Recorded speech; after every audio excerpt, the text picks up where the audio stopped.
오늘은 이 질문으로 설교를 시작하고자 합니다. 여러분, 그리스도인에게는 날마다 일어나는 세 가지 기적이 있다라고 하는데 혹시 들어보셨는지 모르겠습니다. 알고 계시는지 모르겠습니다. 그것은요, 예수님을 믿는다고 하면서 성경 말씀은 그들도 보지도 않는 것. 두 번째는요, 예수님을 사랑한다고 하면서 전도할 생각은 전혀 하지 않는 것. 그럼에도 불구하고 세 번째는요, 예수님을 믿고 사랑한다고 자신 있게 말하는 것이다 라고 하는 겁니다. 여러분, 우스운 이야기 같지만 현실입니다. 다른 사람의 이야기가 아니라 혹 저와 여러분의 이야기는 아닌지요. 그렇다면 여러분들은 하늘의 상급을 사모하십니까? 여러분, 하늘의 상급을 사모하십니까? 예, 그렇다면 천국에서 어떤 상 받기를 기대하십니까? 여러분, 우리는 이 땅 가운데서 영원히 사는 존재가 아니잖아요. 그 언젠가 이 땅에서 우리의 삶을 마무리하고 나면 주님 재림하시면 우리가 주님 앞에 서게 될 것이고 하나님 예비하신 그 상급을 우리 각자가 받게 될 것인데 여러분들은 어떤 상 받기를 기대하면서 살아가고 계십니까? 그렇다면 하나님께서 어떤 성도들에게 상급을 예비하고 기다리고 계실까요? 이 세상에서도 상 받을 만한 일을 했을 때 그것도 엄격한 기준, 그런 심사를 거쳐서 상을 받습니다.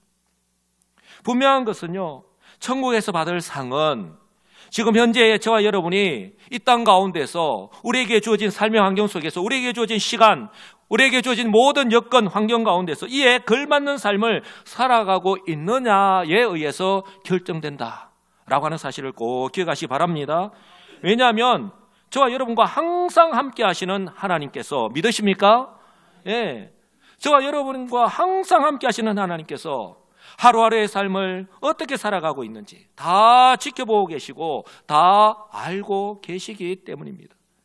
그러므로 진짜 지혜로운 사람은 자신에게 주어진 이 오늘이라고 하는 시간을 내 뜻대로 내 마음대로 사용하면서 살아가는 사람이 아니라 나에게 있는 이 시간도 이 건강도 나에게 주어진 이 상황과 모든 환경 속에서 천국을 준비하면서 그 천국을 소망하면서 한 걸음 더 나아가서 하나님께서 나에게 예비하신 그 상급을 바라보면서 살아가는 사람인 줄 분명히 믿습니다.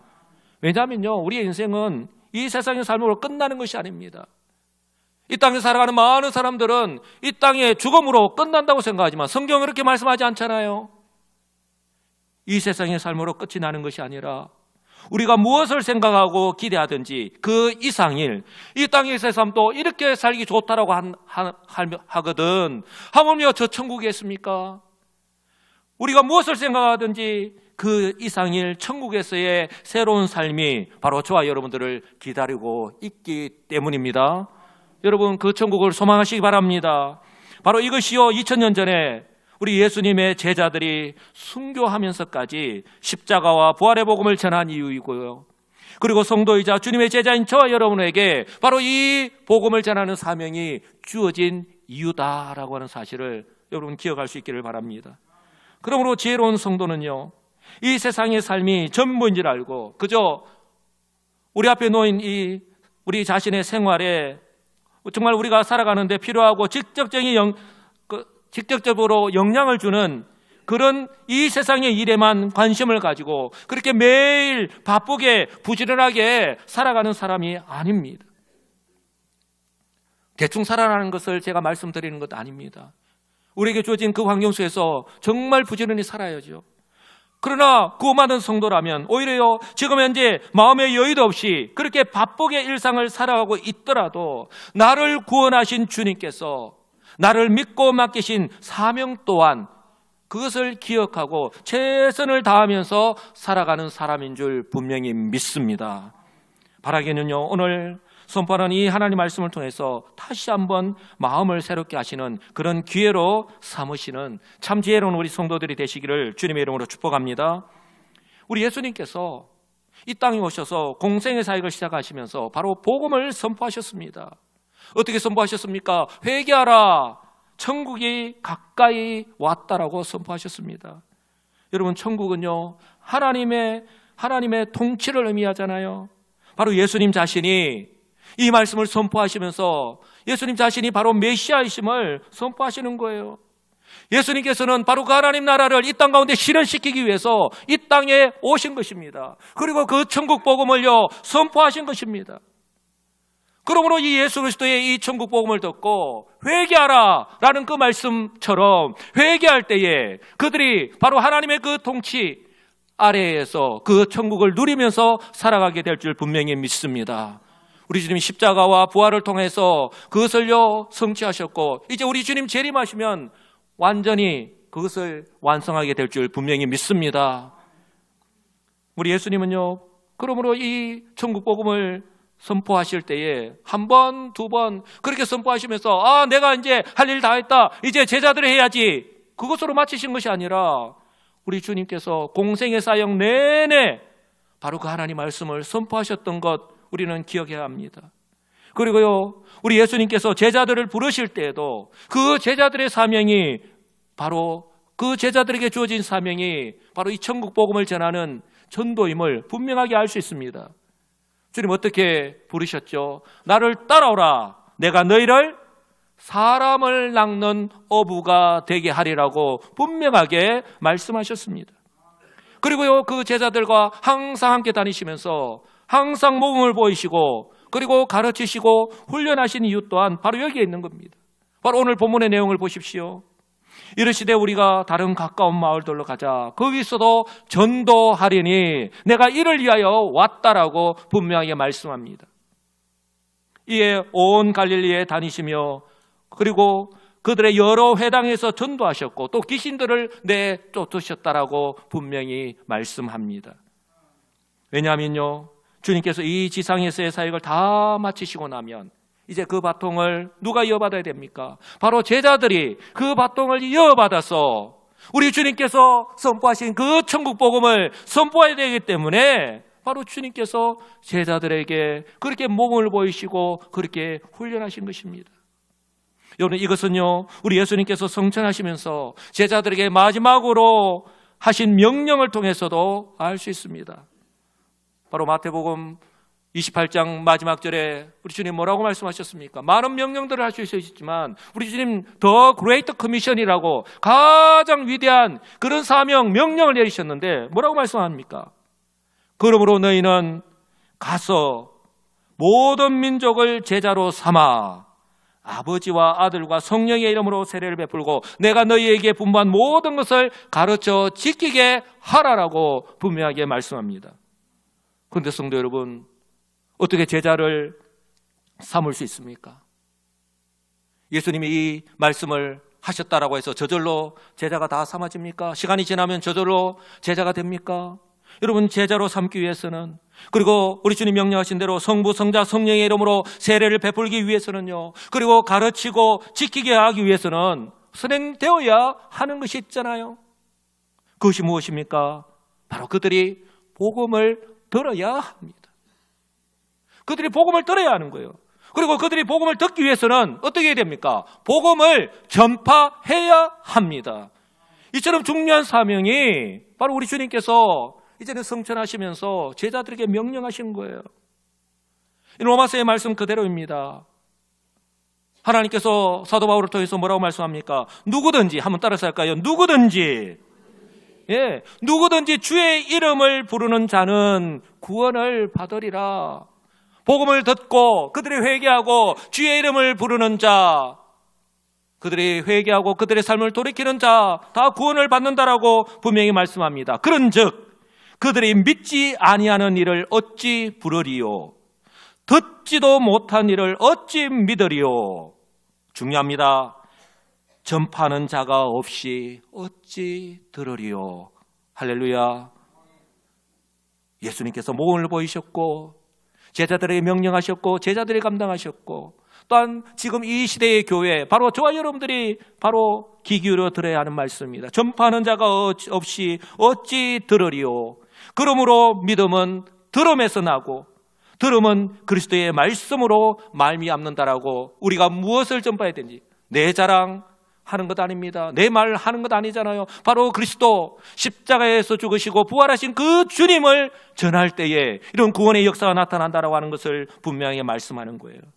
이것이 바로 지상교회와 즉 우리 여수시민교회와 주님의 제자인 성도들이 복음을 전해야 하는 이유입니다.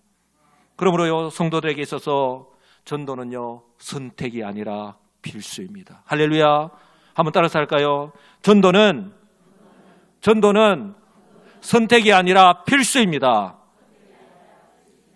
아멘이십니까? 예.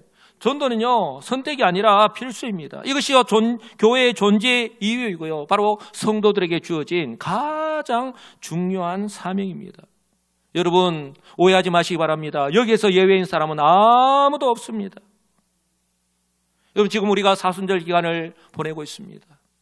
오늘도 우리가 찬양을 했지만 우리는 잊어버린 채, 아니 외면한 채로 우리의 일상에 너무 중요하니까 그것에 몰두하느라 우리가 그렇게 살아가고 있는 거예요. 그러면서도 우리는 예수님을 따라가고 있잖아요. 여러분, 예수님을 따라갈 때 무엇이 가장 소중할까요? 여러분, 우리는 잊어버린 채, 아니 외면한 채 살아가고 있지만 우리 주님께서 우리에게 명령하신 것 아닐까요? 바로 이 생명의 복음, 이 구원의 복음을 우리에게 주어진 그 범위 안에서 우리가 복음을 전하면서 살아가는 것 아닐까요? 이런 측면에서 볼 때요, 사도 바울은요, 자신의 목숨을 걸고 이 복음을 전해야 하는 정확한 이유를요, 알고 있었던 사람입니다. 그렇기 때문에 우리는 사도 바울이 얼마나 많은 그런 고난과 고통을 당하면, 심지어 죽음의 위기를 얼마나 많이 넘었는데, 다른 말로 한다면 사도 바울이 선교를 그만둘 충분한 이유가 충분하였음에도 불구하고 사도 바울은 자신이 죽기까지 자신에게 주어진 그 사명을 감당했습니다. 사도 바울이 어느 정도로 이 복음 때문에 고난을 당했는가? 자신이 죄를 지어서가 아닙니다. 바로 복음을 전하다가 어느 정도로 고통을 당했는가? 고린도후서 11장 23절에서 27절에 하나하나, 여러분 제가 저 도표에 만들어 놨지만 한번 보십시오.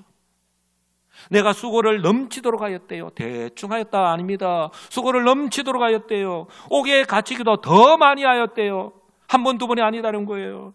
매도 수없이 많이 맞고 여러 번 죽을 뻔하였다. 여러분, 뭐 맞는 것은 이제는 다반사고, 일주일을 밤낮으로 여러분 바다에서 한번 풍랑이 있는데 한번 있어 보십시오. 그렇게 사는 게 아니잖아요. 마지막 부분에 자지도 못하고 줄이고 목마르고 춥고 헐벗으면서 여러분, 사도 바울은 그렇게 복음을 전하였던 것입니다. 사랑하는 성도 여러분, 우리는 이 사도 바울이 고난당했던 이 장면을 읽으면서 그냥 사도 바울이 이렇게 고난을 당하면서 복음을 전했구나, 우리는 그렇게 치부하면서 성경을 읽잖아요. 자신은 목숨을 내어놓으면서 이렇게 복음을 전했습니다. 여러분, 혹시 사도 바울은 이 모든 고난을 어떻게 견뎠을까 한번 생각해 보신 적이 있습니까? 사도 바울은 체력이 좋았겠지, 아니면 맷집이 좋았겠지, 아니면 체격이 좋았겠지, 여러분 혹시 그렇게 생각하십니까? 아닙니다. 저기를 통해서 알 수 있듯이 제대로 먹지도 못하고 제대로 자지도 못하고 그렇게 죽을 고비를 수시로 넘겼는데 어떻게 건강할 리가 있겠습니까? 사도 바울을요, 다른 말로 표현할 때에 움직이는 병동이라고 했습니다. 눈은 제대로 보이지 않지요.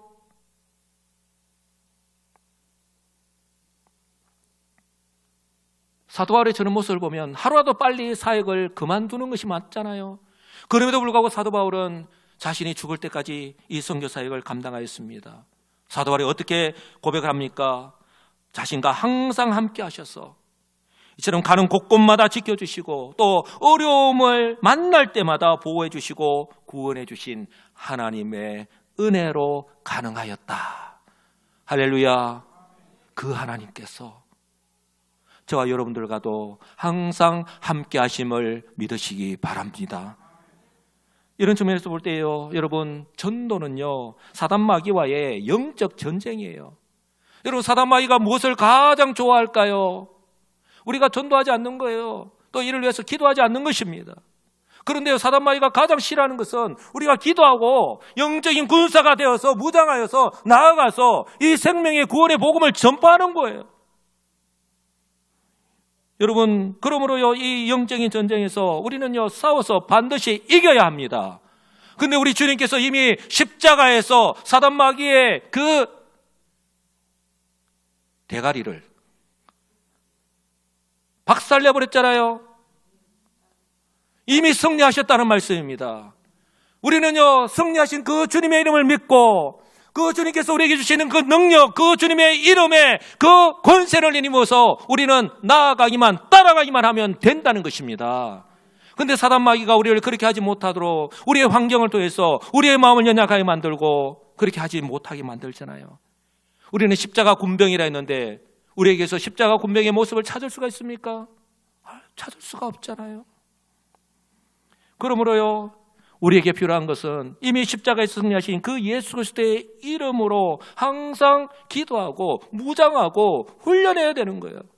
그래서 사도 바울이 자신의 혼자의 힘으로 이 사역을 제대로 감당할 수 없음을 알고 교회들에게 중보 기도에 요청을 하고 있잖아요.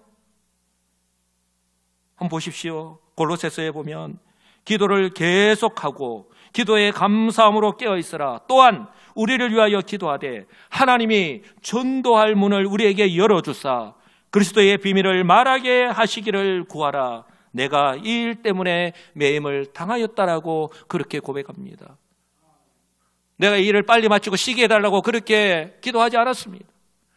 어떻게든 내가 우리 그리스도의 복음을 통해서 그들에게 이 전도의 문이 활짝 열리도록 그렇게 기도 요청을 하고 있잖아요. 사랑하는 성도 여러분, 이처럼 사도 바울이 우리 주님의 그 명령을 따라서 자신에게 주어진 사명을 따라서 이렇게 복음을 전하였기 때문에 이처럼 초대교회 성도들 또한 자신의 목숨을 내어놓으면서 그렇게 복음을 전하였기 때문에 이 복음이 오늘 여기에까지 우리에게까지 이르게 되었고 우리가 그 복음을 듣고 예수를 믿고 이 시간 하나님을 예배할 수 있을 줄 분명히 믿습니다. 그런데요, 이제 이렇게 복음을 시작하신 분이 회개하라 천국이 가까웠느라고 천국 복음을 선포하신 분이 우리 주님이시라면 그 바통을 이어받은 사람들이 바로 예수님의 제자들입니다. 초대교회 성도들입니다. 그리고 오고 오는 세대에 교회들이요 그렇게 복음을 전하였고 이제요 우리 이 마지막 시대의 교회가 우리 여수시민교회가 그리고 저와 여러분들이 이제 그 받은 바통이 마지막 주님 오실 때까지 전해야 되는 그 사명이 우리에게 주어졌다라고 하는 사실을 꼭 기억하시기 바랍니다. 여러분, 스타트 중요합니다. 여러분, 400m 릴레이 할 때에 첫 주자가 얼마나 중요합니까? 우리 주님이 바로 회개하라 천국이 가까웠다고 스타트를 끊었습니다. 그 다음 바통을 제자들이 이어받았습니다. 그리고 오는 세대에 그 교회와 성도들이 그 바통을 이어받아서 달렸습니다. 이제 마지막 그 바통을 받은 앵커라고 부르죠.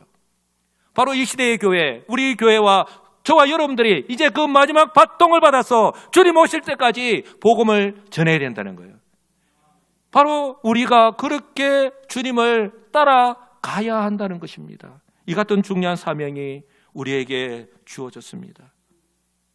그러므로요, 저와 여러분들이 이것을 너무나도 잘 알고 있으면서 우리 앞에 놓인 현실 때문에 우리는 이렇게 반응하지 않기를 원합니다. 주님, 그거 다 아는데요. 왜 꼭 내가 이 복음을 전해야 합니까?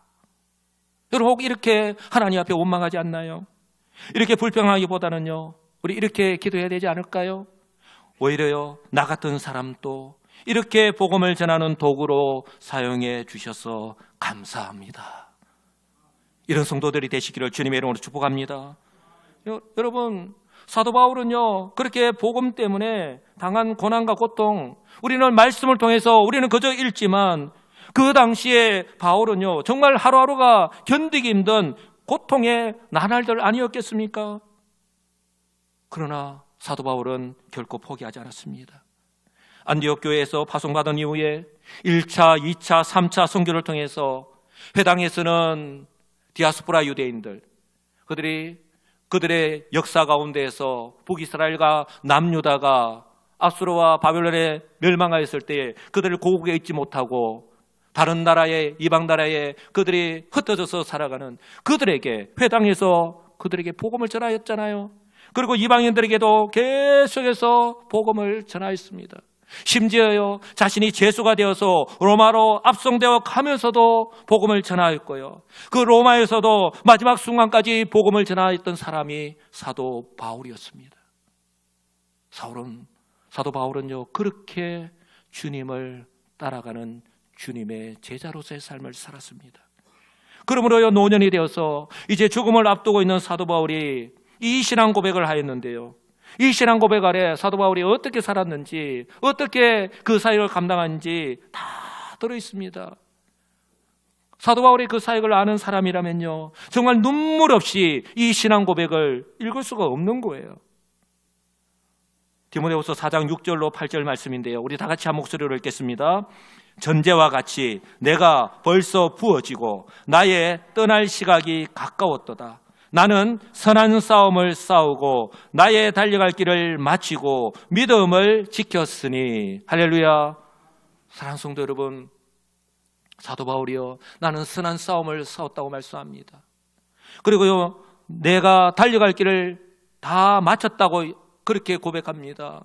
그리고 믿음을 지켰다라고 그렇게 고백합니다. 사랑하는 성도 여러분, 우리도 언젠가 주님 앞에 서게 될 그때에 오늘 사도 바울처럼 이렇게 고백할 수 있겠습니까?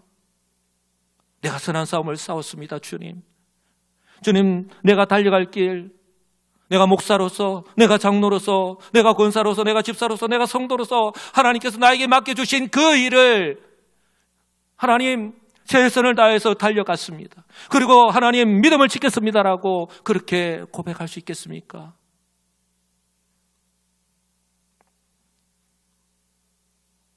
여러분들은 이 사도 바울의 고백이 어떻게 느껴지십니까?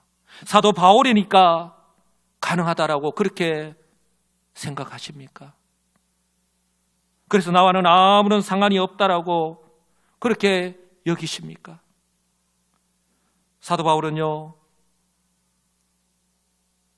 믿음의 아들 디모데에게 이렇게 권면합니다. 너는 말씀을 전파하라. 때를 얻든지 못 얻든지 항상 힘쓰라고 그렇게 권면합니다. 아울러요, 로마에 있는 성도들에게 이렇게 고백을 합니다. 헬라인이나 야만인이나 지혜 있는 자나 어리석은 자에게 다 내가 빚진 자라고 그렇게 고백을 합니다. 심지어요, 바울은요, 이 빚을 갚지 않으면 자신에게 화가 있을 것이라고, 내가 벌을 받을 것이라고까지 그렇게 고백합니다. 사랑하는 성도 여러분, 우리가 복음서를 통해서 사도 바울에 대해서 좀 알고 있는데, 사도 바울이 뭘 그렇게 빚을 많이 졌습니까? 여러분, 이 땅 가운데서 우리가 살 때에 빚을 지면 어떻게 됩니까? 마음 편안하게 살아갈 수 있습니까? 독촉장이 날라오잖아요. 빨리 빚 갚아라고 우리를 괴롭히고 힘들게 하잖아요. 근데 오늘 사도 바울은요, 다른 사람들에게 어떤 돈을 빌리고 떼먹었기 때문에 내가 빚진 자라고 그렇게 말씀하지 않습니다. 우리는요, 사도 바울이 내가 헬라인이나 야만인이나 지혜 있는 자나 어리석은 자에게 내가 빚진 자다라고 하는 것을 여러분, 사도 바울의 이 신앙 고백으로 봐야 하는 거예요. 왜냐하면 바울이 이전에 자신의 모습을 너무나도 잘 알고 있기 때문에 자신이 핍박자였던 자신을 하나님께서 불러주셔서 구원해 주셔서 그 은혜를 생각할 때마다 사도 바울은요, 자신이 빚진 자임을 깨달아 알 수밖에 없었던 거예요. 그래서 민족과 문화를 초월해서, 그리고 교육을 받았든지 못 받았든지 상관없이, 그리고요, 모든 사람들에게 이 복음을 전파해야 된다고 하는 그런 복음의 빚을 지고 있다라고 사도 바울은 여기고 있는 거예요. 그래서요, 사도 바울이요, 자신으로 말미암아 전도의 말씀이 온전히 전파되어 이방인으로 듣게 하심이라고, 자신의 소명, 자신의 사명이 무엇인지 분명하게 알고 있었던 사람입니다. 그렇기 때문에 사도 바울은요, 마지막 죽기까지 자신이 할 수 있는 이 생명의 복음을 그렇게 전파하면서 주님을 따라갔던 것입니다. 성도 여러분, 예수님께서 산상수훈의 가르침 가운데에서 강조하신 것이 있습니다. 그런즉 너희는 먼저 그의 나라와 그의 의를 구하라. 그리하면 이 모든 것을 너희에게 더하시리라. 사랑하는 성도 여러분, 우리를 구원하신 하나님께서 누구에게 관심이 있겠습니까? 마치 우리 부모의 관심이 우리의 자녀들에게 있듯이 우리 부모님들 자녀에 필요한 거 다 압니다. 그리고 때를 따라서 그 자녀들에게 하나씩 여러분 챙겨주지 않습니까? 그렇다면 우리를 구원하신 우리 하나님께서 저와 여러분들에게 있어야 될 것, 필요한 것 다 아시잖아요. 성경 뭐라고 말씀합니까? 우리가 구하기 이전에, 하나님께로 나와서 구하기 이전에 우리의 구할 바를 다 알고 계신다라고 말씀합니다. 그런데 저와 여러분들의 삶을 보면, 저와 여러분들이 하나님께 나와서 구하는 것을 보면 오늘 우리 주님의 말씀과 반대잖아요. 주님은 분명히 너희는 먼저 그의 나라와 그의 의를 구하라고 말씀합니다. 여기서 말하는 먼저는요, first of all이에요. 우리가 구하고 있는, 우리가 열심을 내고 있는 그 모든 것들, 내가 하고 싶은 것, 그 모든 것들 가운데에 첫 번째로라고 하는 뜻이거든요. 그럴 때에 우리 주님께서는요, 우리에게 필요한 것 다 구하지 않아도 때를 따라서 허락해 주신다라고 말씀합니다. 오늘 우리 주님께서 하시는 이 말씀이 거짓이 아니라 그대로 이루어지는 것을 우리 사도 바울의 사역을 통해서 분명히 다 알 수 있잖아요. 사도행전 13장에서 사도 바울이 안디옥 교회에서 파송을 받고 난 후에 자신에게 주어진 그 사명 1차, 2차, 3차 선교를 통해서 셀 수 없는 수많은 사람들에게 복음을 전하고 그곳에 세운 교회가 바로 그 증거잖아요. 또한 사도 바울이 이 신약 성경에 서신서를 보낸 것이 13권입니다. 가장 먼저 보낸 데살로니가 전후서를 비롯해서 선교지에서 복음을 전하고 그곳에 세운 교회 성도들에게 보낸 서신서가 바로 그 증거입니다. 사랑하는 성도 여러분, 이 모든 것이 바울의 개인의 능력이 아니라 바울 스스로가 고백하고 있듯이 바로 자신과 함께 하신 하나님의 은혜 때문에 가능하였다는 것을 여러분 믿으시기 바랍니다. 사도 바울은요, 바로 하나님 사용하시는 그 능력의 도구였던 거예요. 바로 통로였던 것입니다. 그런가 하면요, 성령의 임재와 능력을 경험하고 난 뒤에 이 제자들의 사역을 통해서 또한 알고 있습니다.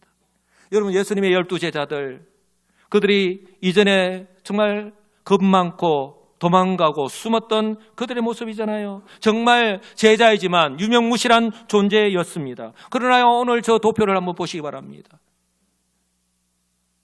성령이 임하고 난 이후에 그들이요 각자에게 주어진 그 전도 현장에서 복음을 전하다가 모두 다 순교했습니다. 사도 요한을 제외하고 복음을 전하다가 다 순교했습니다. 내가 어떻게 예수님과 똑같이 십자가에서 못 박아 죽일 수 있는가? 그래서 거꾸로 십자가에 못 박혀 죽은 사람이 있는가 하면, 여러분, 저 민을창입니까? 마태는요, 저 민을창에 찍혀서 저렇게 죽고요, 돌에 맞아 죽고요, 정말 비참하게 복음을 전하다가 12사도들은요 그렇게 숨겼습니다. 왜 저들이 저렇게 죽으면서까지 복음을 전했을까요? 바로 그들에게 주어진 사명이기 때문에. 설교를 시작하면서 말씀을 드렸지만 그들이 이 땅에서의 삶으로 끝나는 것이 아니라 저 영원한 천국이 그들에게 예비되어 있음을, 저 천국 영생을 바라보았기 때문에 가능하지 않았을까요? 사랑하는 성도 여러분, 중요한 것은요, 이 복음의 바통이 이제 우리에게 주어졌다라고 하는 사실입니다. 저와 여러분들 역시 그러므로요, 사도 바울과 마찬가지로 하나님의 은혜로 구원을 받았습니다. 저와 여러분 역시 누가 자격이 있어서, 나는 특별한 공로가 있어서 여러분 구원받은 사람이 있습니까? 우리는 아무런 자격 없지만 전적인 하나님의 은혜로 구원받은 줄 분명히 믿습니다. 그러므로 지금 우리에게 필요한 것이 있다면 바로 사도 바울이 고백하였던 대로 거저 받은 이 구원의 은혜를 거저 나누어 주는 것입니다. 이 구원의 은혜가 이제 나에게서 멈추는 것이 아니라 이제는 흘러가게 하는 겁니다. 아멘이십니까? 여러분, 초대교회 때에 하루에 3,000명, 5,000명이 구원받는 놀라운 역사가 일어났습니다. 예루살렘 교회는 그대로 만족하였습니다. 그러나 하나님의 뜻은 이 복음이 예루살렘에 머무르는 것이 아니라 계속해서 전파되는 것입니다. 그래서 하나님이 택한 방법이 바로 핍박이었잖아요. 핍박하여서 강제로 사마리아 지방으로 흩었잖아요. 흩어진 그들이 복음을 전하였던 것 우리는 너무나도 잘 알고 있습니다. 하나님은 우리를 구원하셨습니다. 우리에게 온 이 구원의 이 복음이 이제는 나에게서 멈추는 것이 아니라 내가 흘러가게 해주는 거예요. 내가 통로의 역할을 감당하기를 우리 주님께서는 원하십니다. 어떻게 해요? 누구에게요? 바로 우리 가장 가까이 있는 우리의 불신 가족들에게, 부모님께, 남편에게, 아내에게, 그리고 자녀들에게, 그리고 우리의 이웃들에게, 그리고 매일 만나는 우리 직장 동료들에게, 그리고 이웃 사촌들에게, 정말 오늘 사도 바울과 같이 복음의 빚진 자의 심정으로요, 이 구원의 은혜의 복음을 전하는 것입니다. 어떻게 해요? 저 사진을 한번 보시기 바랍니다. 어제 토요일 날 오후에, 황금 같은 이 토요일 오후 시간에요, 우리 일남전도의 회원들이 해양공원에서요 휴지를 주었습니다. 여러분, 내 입술로 예수를 믿으세요, 예수를 믿어야 구원받습니다 한마디 전하지 않아도 저렇게 여수 시민교회 이름이 찍힌 저 자켓을 입고요 휴지를 주울 때에 이렇게 그리스도의 사랑을요 우리의 몸으로 실천하는 겁니다. 우리 남녀 전도에서 올해 많은 것들을 계획하고 있잖아요. 여러분들이 그 사랑을요, 그 은혜를 우리가 이웃들에게 나누어 줄 때에, 실천할 때에 하나님께서 때를 따라 예비하신 영혼들을 주께로 돌아오게 하실 줄 분명히 믿습니다. 우리 교회 이제 겨울방학을 마치고 이번 주 목요일부터 노방전도를 다시 시작을 합니다. 목요일 오후 1시 30분부터요 중앙연합 정령회과 앞에서 전도를 합니다. 오가는 사람들에게 따뜻한 차와 함께 또한 전도지를 나눠주면서 복음을 전합니다. 그들 가운데는요, 우리가 아무리요 구원과 생명의 복음을 전하고 외친다 하더라도 관심이 없는 사람이 얼마나 많은지 모릅니다. 전도지를 나눠줄 때에 저 앞에 가다 보면은 꾸겨가지고 버린 사람도 있습니다. 그러나요, 그럼에도 불구하고 우리는요 기회가 주어지는 대로 이 복음을 전해야 합니다. 왜냐하면 이것이 바로 주님의 제자인 저와 여러분들에게 주어진 사명이기 때문입니다. 저는 여러분들에게 우리의 모든 일상을 다 그만두고 나가서 복음을 전하라고 하지 않습니다. 그렇게 말씀드리는 것이 아닙니다. 내가 예수 믿는다는 것을 다 알고 있습니다. 그러면 그들과 다르다는 것을 우리의 입술의 말이나 우리의 어떤 행동, 그런 삶의 모습을 통해서 그들과는 다르다라고 하는 것을 보여주어야 하는 거예요. 그렇게 자연스럽게 예수 믿는 사람은 다르구나, 여수 시민교회 성도는 다르구나 하는 것을 그들에게 보여주는 거예요. 그리고 그들에게 우리 여수 시민교회 한번 가보자고, 너무 좋다라고 한번 초청하는 것입니다. 우리에게 주어진 그 기회를 놓치지 않는 것입니다. 여러분, 오해하지 마시기 바랍니다. 제자 훈련을 받은 사람만이 주님의 제자가 아닙니다. 예수를 믿는 모든 성도들은 다 주님의 제자인 줄 믿으시기 바랍니다. 그렇게 주님을 따라가는 거예요. 그러므로요 우리에게 허락하신 그 복음의 사명을 감당하면서 살아가는 겁니다. 그러므로요 복음을 전하는 사명이 더 이상 나의 선택사항이 아니라 필수라고 하는 사실을 꼭 기억하시고, 오늘 예수님의 제자들처럼, 사도 바울처럼 지금 현재 나에게 주어진 삶의 환경 속에서 나에게 주어진 이 기회를 놓치지 마시고 예수 그리스도의 이 십자가와 부활의 복음을 담대하게 전하는 이 사명을 감당하면서 지금 우리가 사순절 보내고 있잖아요. 우리의 입술로, 우리의 삶의 모습으로 그렇게 주님께서 걸어가신 그 길을 매일매일 걸어가시는, 따라가시는 귀하고 복된 시민교회 성도들이 다시기를 우리 주 예수 그리스도의 이름으로 간절히 축복합니다. 아멘.